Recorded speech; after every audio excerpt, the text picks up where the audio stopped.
Welcome students in today's business studies lecture. We are currently undergoing second chapter and our today's topic is Taylor's scientific management. In the previous lecture already we have discussed the 14 principles of management given by Henry Fayol. Now in this lecture we'll discuss Taylor's scientific management. Taylor's scientific management are given by Frederick Winslow Taylor, also we can say as F.W. Taylor. He is also known as father of scientific management.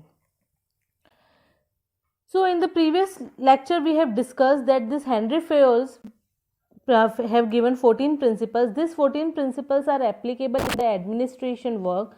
That means in the school, in the hospital, in the restaurant, in the hotel, in the cinema theatre, in the mall, in the retail shop, wholesale shop, all the places where the retail business or the buying and selling of work is done, there at that time or at that place, Henry Fayol's principles are applicable, and Taylor's principles are applicable at the technical field. T for Taylor and T for technical field. Technical field means the places where production work is happening, like in the factories, in the production house, in the industries, all that places Taylor's principles will be applicable. So before understanding what all principles at Taylor have been given, or actually 4 principles are given by Taylor's, 14 principles are given by Henry Fayol and 4 principles are given by Taylor.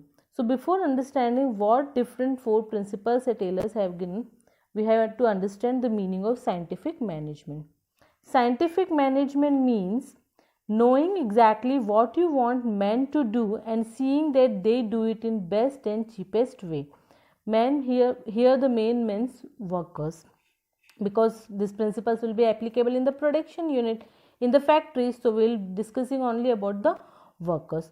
So it means that how much work a worker have to do and to make sure that these workers are working in their best and cheapest way. That means in lowest time more and more production have to be done. This is the main motive of Taylor, that in the least time more wages, more production can be done or more output can be taken from the workers.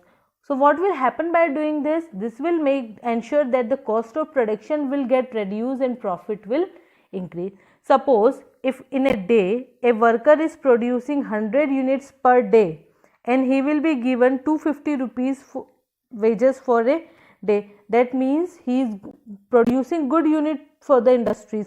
But at the same time, if any other worker is producing 50 units in a day and also he has been paid 250 rupees per wages per day, that means this worker is not working at the full efficiency. So scientific management is actually focusing on this point only, that the workers have to be molded in such a form that they will work with their full efficiency and at the cheapest way.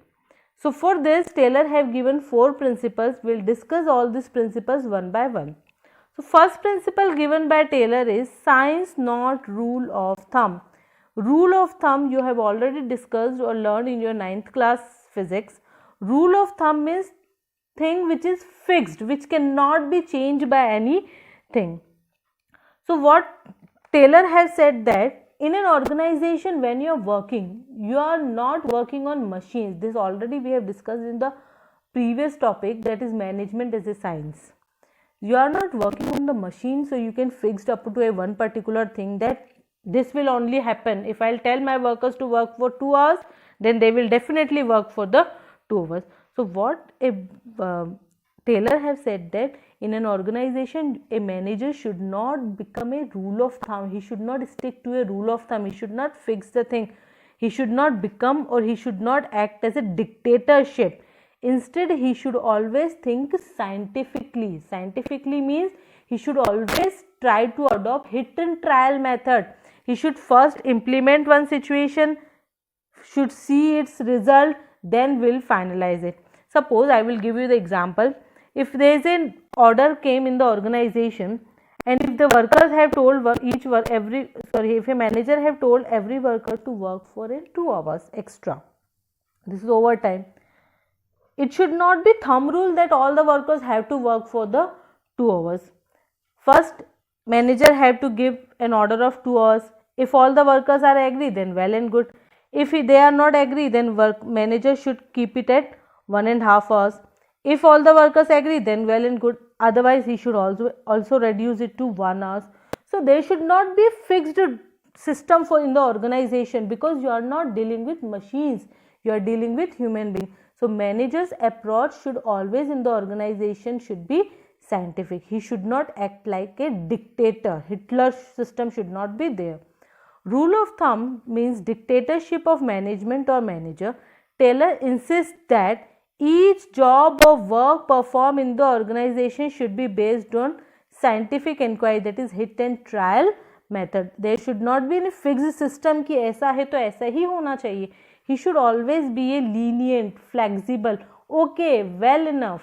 He should think that well enough, because they are not machines, they are human beings, and human beings' nature is not fixed, their nature is not certain. You cannot predict their physical ability, you cannot predict their emotional ability. It keeps on changing. So there should be always scientific approach. This is the first principle given by Henry Fayol. What he has said further, that there must be thinking before doing. What he said, that there should not be always thumb rule. Other than thumb rule, he should always first think before doing, before taking any decision. Like you have taken the decision for 2 hours, he should not say it like that, wow, you have to work 2 hours. He should reduce it to 1.5, then it should reduce to one hour. He should always think before giving any order. He should always think that if he feels good, then he applicable it. No, he should always think in the point of view of the workers also, because eventually the workers are the person who have to work. Taylor believed that there is only one best method to maximize efficiency, and this method can be developed through study and observation. So what Taylor has said, that there is always one best method for doing a work, and a good manager have to identify by scientific approach that best method to do a work. So this is all the Taylor has said in the first principle of management. Second principle of management given by Taylor is harmony, not discord. Harmony means agreement or the peace between the workers or the management in the organization, and not discord means when the employees are not agreeing with each other, they having dispute with each other, that is known as discord. So in an organization there are always two groups, that is manager and workers, and they both are rival to each other.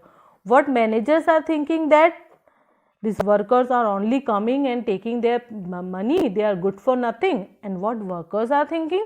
Workers are thinking that we are always underpaid, our manager is always asking us to work for extra hours and not giving us good wages. So they always think against each other. So for accommodating this situation, there is a discord between the management and worker. For accommodating this situation, what Taylor has suggested, that there should be complete harmony and peace in the organization. That means manager should always think about the worker and worker should always think about the manager. They should not think against each other, but they should think for each other. This is my way of explaining this thing, that manager and worker should not think against each other, but they should think for each other. This will eventually lead to loss in the organization. If the manager and workers will think against each other, manager will think of their own point, workers will think of their own point, then there will be eventually lead to the loss in the organization. Because we have already discussed that point, that management is a group activity. Single person cannot able to do the work. All the individual have to be collectively responsible for doing the work. So here workers think that they are underpaid and are overburdened with work. Manager always feel that they are good for nothing, their workers are good for nothing. So there is always a rivalry between management and the workers. So what Taylor have insisted, that there is a need for both the group to change their attitude for each other. What Taylor has said, that both the group, that is management and workers, they have to change their attitude toward each other. They should not think against each other, but they should think for each other. This system is known as mental revolution. That means The revolution or changes should be have to be made on the mentality of the management and workers, that they should not think against each other, but they should think for each other. If this system will be applicable in an organization, then each and every employee in the organization should coordinate with each other, cooperate with each other, and eventually harmony can be achieved in the organization. So in this lecture we have discussed two scientific principles. First is science not rule of thumb, that there should not be any thumb rule for anything, there should not be any dictatorship for all the things. Always managers should have to think scientifically. He should always think before doing. Next is harmony not discord. In an organization there should not be discord between the employees, there should be complete harmony between the employees. Manager and workers should not think against each other, but they should think for each other, and this can be done by mental revolution.